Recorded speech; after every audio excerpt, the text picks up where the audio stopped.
Hello and welcome to another episode of Conspirator Rock's Pull List. This is my pull list for the week of July 2nd, 2014. So, decent sized week. Not as ginormous as last week, but definitely up there. So, let's get started. First up is Aquaman and the Others, number 4.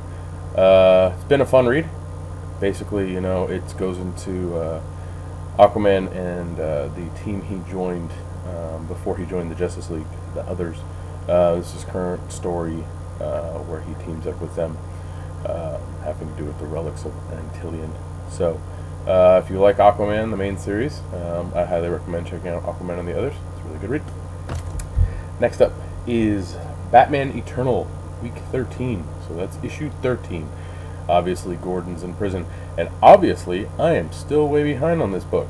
I've still heard good things about it. It's still selling well, so I need to get caught up. But due to its summer schedule now, I don't have the time normally during the day to read as many comic books as I used to. So I have about a fat stack of 30 books to read, but that doesn't include what I'm adding to it today. So yeah, Batman Eternal, I'm going to keep checking it out. I hear it's still good, so yeah. Next up is Clone 18. We get subscribers for this, and no shelf copies. I still enjoy this book. It's still a fun read. Basically, the clones are trying to escape to Japan with the female clones. This is their journey to get there, so to speak. Still enjoying it. Still a good book, but Clone 18. Next up is Earth 2, number 25. Earth 2 has been an amazing book. Tom Taylor, the writer who took over for James Robinson, has been doing an amazing job with this book. The Earth 2 Superman is supposed to rise out of this issue, so we'll see where that goes, but it's a really good title, and I highly recommend going back and finding the issues or picking up the trades and then reading like that. So Earth 2. Next up is the East of West 13, issue 13 of East of West. I had a recent conversation with a customer at the shop about this book. It's really good when it's good, and it's really confusing when it's confusing. And it seems like it's every other issue has this confusing aspect to it, or this really great aspect to it. The last issue was okay. I enjoyed it. So we'll see if this is one of the confusing issues or one of the cool issues. So East of West 13. Next up is Fairest number 27. Again, if you like Fables, Fairest is a great read. I can't really quite remember what's going on in Fairest right now, to be honest.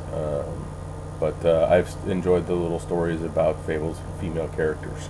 So definitely check it out. Next up is Hinterkind number 9. Hinterkind is kind of a Fable-esque type Vertigo book. Basically, it's a post-apocalyptic world where magical, mythical creatures roam, as well as humans. The story is definitely slowly unfolding, but it's doing very well at the process. The first story arc kind of was a little jarring, but I think now that they're world building and kind of taking you out of kind of set locations and more exploring, it's becoming a better read. So yeah, been enjoying Hinterkind. Next up is Greg Rucka's Lazarus number 9.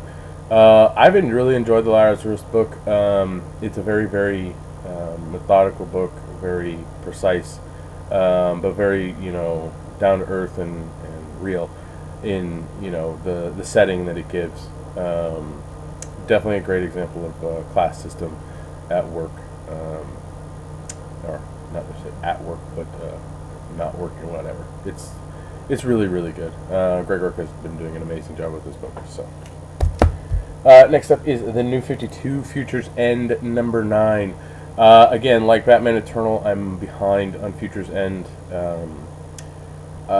People haven't been picking it up as much, and I think that's due to the fact that there are multiple stories going on from looking at different characters in the actual book, so you get a very small chunk of story for each character in each issue. I think this title's better in kind of a more chunky read, like 2 or 3 issues, 4 or 5 maybe, depending on your preference. So I'll definitely be able to, once I get caught up, let you know whether the single issue route is the best or whether you should chunk it. So yeah, Future's End, number 9. Next up is a fun title, Quantum and Woody, number 12. It's quirky, it's funny, it's a joke, it laughs at itself, it's dumb at times, it's got a goat. The goat's awesome, by the way. But Quantum and Woody from Valiant, check it out. Next up is the pre-apocalyptic tale, Sheltered. This is issue 10. I was surprised by Sheltered when I picked up number 1, kind of on a whim. I read it was this pre-apocalyptic thing, so what was going on. But really kind of developed very, very well. The overall premise is a group of paranoid people who think the world is going to end get together, and they're basically making an encampment, and the children basically kill off the parents, and so the kids are the ones that are living in this encampment thinking the world is going to shit. The world apparently so far hasn't gone to shit, so it's actually interesting to see this story unfold. So Sheltered, number 10. Next up is Southern Bastards, number 3, from Jason Aaron and Jason Latour. If you have not picked this number 1 up or number 2 up, or in this case this week number 3 up, you should. This is a awesome book. It is amazing. It is hicky and Midwest and Southern and all that, down home country, American flag truck driving, whiskey slinging, tobacco chewing, spit and type stuff, and it's really, really good. But Southern Bastards number 3, can't wait. Next up, and I shit you not, the last issue came out in March. So that shows you how long of a delay it is, and it's amazingly enough a DC title. Superman Unchained number 7 finally hits the shelves today. It's Scott Snyder and Jim Lee. I don't know how you can go wrong, except the fact that it's delayed months. So looking forward to reading it. I've enjoyed the story so far.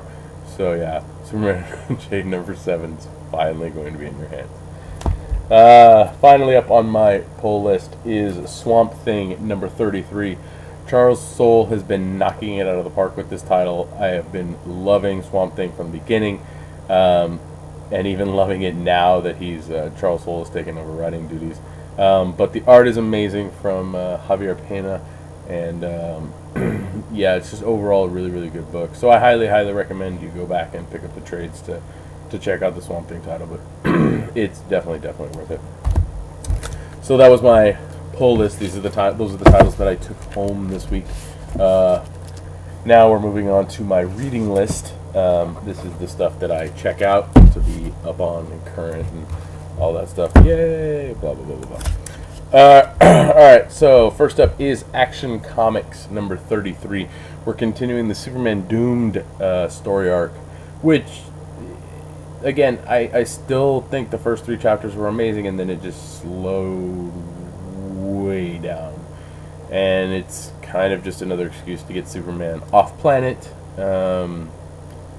Not really sure where they're taking it, especially with what's going on with Johns as Superman and everything else going on with Superman. Don't really know where this falls, but we'll see where it goes. Next up is Black Widow number 8. I've been really enjoying the Black Widow title. Mainly because it stands alone. It doesn't tie in. There's no original Sin crossover, tie-in issue, or whatever. It's standalone. It works on its own, and it just basically focuses on Black Widow. So I highly recommend Black Widow. Check it out. Next up is Daredevil 0.1. I don't know. Marvel. I apologize. Well, I'm not even going to apologize. Their numbering system is crap. I looked in this book and it doesn't even say Daredevil Road Warrior 0.1. It's just Daredevil number 0.1. It's by Mark Waid, so I'm going to check it out. But again, Marvel, what the hell is up with this numbering system? It sucks. Stop it. All right, next up is Green Arrow number 33. Out of the green titles, this is the best one that's coming out so far. Jeff Lemire, and it's Andrea Sorrentino, I believe is how you pronounce it. Doing an amazing job on Green Arrow. This stuff has been awesome. Again, if you want to pick up Green Arrow, start with Volume 4, The Killing Machine. But Green Arrow, really great stuff. And then we move on to the shitty green in the DC universe, which is Green Lantern number 33. This is Uprising Part 5 of 6. Robert Venditti and Billy Tan. The art is whatever. It's Tan. Tan's okay, but the story has been hard to follow. Not necessarily hard to follow, just bad. And I know, Trip, I'm torturing myself by reading this over, but I'm still reading it. I'm still checking it out. Hopefully at some point it gets better. So yeah, Green Lantern number 33. So as everyone knows, about this time, about 5 weeks from now, myself and a few of the other guys from Comics Conspiracy, Ryan Higgins, Charlie West, Toby Seidler, we're all going to be at a Thursday night showing of a movie called Guardians of the Galaxy, which looks very, very promising, and I'm really, really excited to watch it. So Marvel has decided to pump out a lot of Guardian comics to coincide with this movie coming out, which is fine, except for the fact that they just need to publish the shit that people should be reading, which is Dan Abnett and Andy Lanning's Guardians of the Galaxy from 2008. But no, that stuff's not being collected until, or released until after the movie comes out. So they're stuck reading this. I don't even know if it's good or not, but it's this week alone there's 3 Guardians titles that are brand new. Like, not Guardians of the Galaxy, the series by Bendis. This is new stuff. So here's the first one. This is Guardians of the Galaxy, Galaxy's Most Wanted, number 1. I'm going to read it. If it's like any of the rest of the Guardians that's been on right now, be okay. But, yeah, first one. Next we move on to a little bit more fun title. We'll get back to the Guardians, flood of cash-grabbing books, I should call them. We have Iron Fist, The Living Weapon, number 4. I've been enjoying this book. I think the last issue was a little but overall I've been enjoying the book. I really want to go back and read Ed Brubaker's Iron Fist run, which I hear is really, really good. It's, I think, collected into 2 Ultimate Collection volumes, except they're a little pricey at $30 a pop, but hopefully I'll be able to get my hands on those and check out Iron Fist, The Living by Brubaker. But this one hasn't been bad, so I've been checking this one out. Alright, number 2 on the cash grab list is Legendary Star-Lord number 1. Just so you know, it's from the pages of the Guardians of the Galaxy. I'm going to read it. Hopefully it's as good as the 0 issue of Guardians of the Galaxy, which was really well drawn and really well written, and then turned to absolute shit. I hope this doesn't turn into absolute shit. I'm hopeful. Alright. Moving on. There'll be another one, but right now we're moving to a separate thing. We're on Moon Knight number 5. Warren Ellis is basically going to carry this title, I think, into issue 6, which is the next issue, and then he's off of it, and then everybody's going to forget about it. But I don't even know why people are reading it now.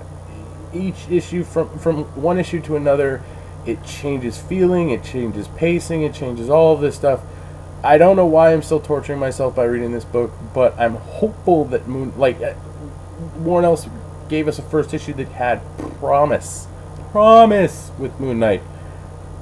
But again, it's floundering. So, Moon Knight number 5. Alright, now, a good Marvel book. Really good. Really, I know I'm saying it's really good. quote me, I said it's good. Original Sin number 5 of 8. If you have not been reading Original Sin, you need to go to your local comic book store and track down that issue number 1. Don't find the 0. It's not worth it. Issue 1 of Original Sin. Go back, read them. It's great, great stuff. Jason Aaron's been doing a phenomenal job with this book, and especially with the team-ups in this book with the Marvel characters. Everything about this book has been great. It's been engaging. It's been overall a really good title that has a lot of tie-ins. So be aware that you don't necessarily need to read the tie-ins. For example, the Fantastic Four that came out last week that I told you about, they mentioned that Ben was exposed to what was going on in Original Sin, and now he's pissed at Johnny. That's the tie-in. Nothing else, just that Original Sin happened and something from the book is affecting Fantastic Four. This is why I don't like when Marvel continuity of big titles goes in with the rest of it and fucks everything up. But Original Sin by itself, great read. Check it out. Next up is Punisher number 8. What can I say? I've been enjoying the Punisher book so far from Edmondson. It's a really great read. It's good pacing. It's Punisher. I still need to go back and read Rucka's Run and a couple of the other good story arcs from the previous Punisher series. But yeah, I'm checking this one out because I can right now. Alright, we're up to the third and final cash grab book from Marvel this week. Yay! Well, we've already talked about this one on the Comic Conspiracy, how this will most likely be the biggest selling book in the month of July. And it's Rocket Raccoon number 1. And it has a shit ton of variant covers, just like Star-Lord has a shit ton of variant covers. Rocket Raccoon number 1. If you got the free Comic Book Day installment this year, it was a Rocket Raccoon story in that. It was okay. If this book is like that, then I probably won't enjoy this book very much. I'm going to check it out, but again, I'm hopeful it's good, but it just seems like Marvel's trying to cash grab with these titles. But if you're interested in them, go for it, check it out.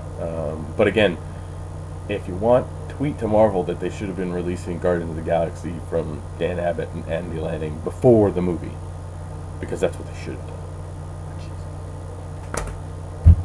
Just make money, dumbasses. Alright, next up is Thief of Thieves number 22.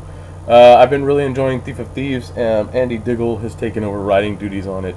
But it's been a really good read, really great title. Pacing of it's great. Still don't know if there's a TV show coming out of it, but if there was a TV show, it'd be pretty cool. So, Thief of Thieves number 22. And last but not least, another good Marvel book, and surprisingly enough, it's by Jason Aaron as well, is Thor: God of Thunder. Basically, we've been focusing on present-day Thor and his dealings with Roxxon Industries and their CEO, who is not all he seems. But there's been a fallout of at Broxton, this town that Thor's kind of adopted. So yeah, but really, really good stuff. Check out Thor if you have not. I apologize in advance for the price of the trade paperbacks. It's ridiculous, especially for the amount of issues you get. There were 2 books that I didn't grab that I hopefully will be able to read this week, and that's New Warriors number 7. Yes, I said New Warriors number 7. I know. New Warriors 6 came out last week. I don't get it either. Hopefully it's good. I enjoyed the last issue. It was okay. So I know Ryan Higgins is a huge fan, and he wants that book to succeed. So, fingers are crossed. And then the last one was Trinity of Sin, Phantom Stranger, number 21. The book's going to be canceled soon. Still reading it. It's still an okay read. It's been up and down, but for consistency's sake, it's been an okay title. Also, yes, almost forgot. We had variants this month again, and also variant runoff from last month. So I'll do the runoff first. Batman Superman number 12 got a bombshell variant, and this I think is the ugliest bombshell variant yet.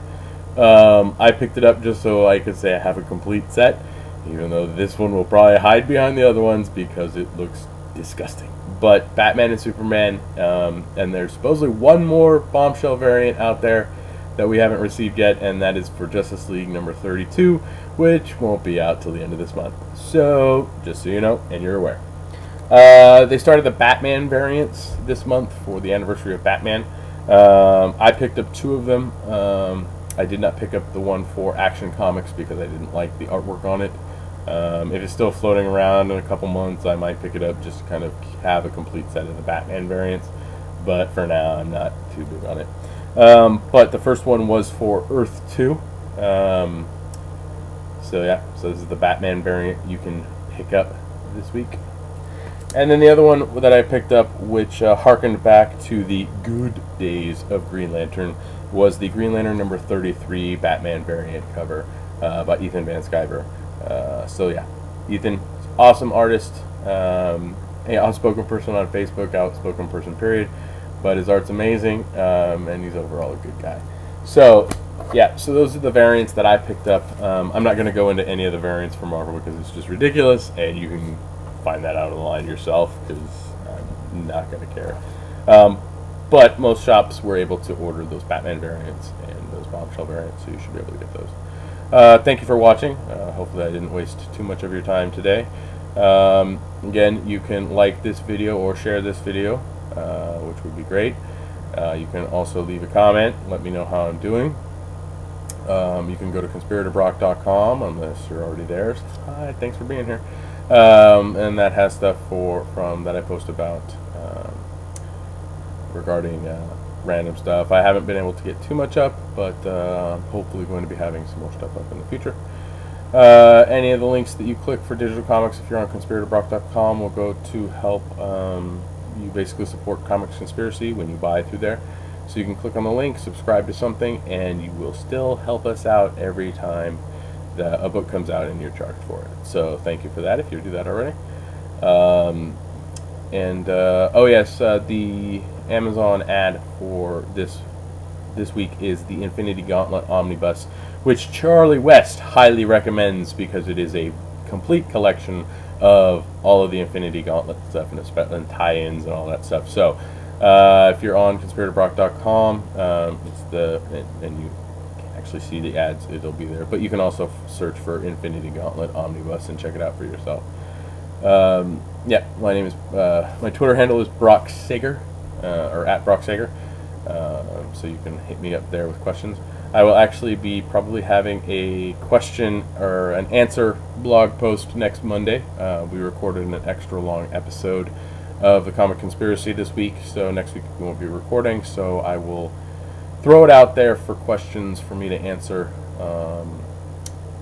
for my answer blog post next Monday. So look out for that.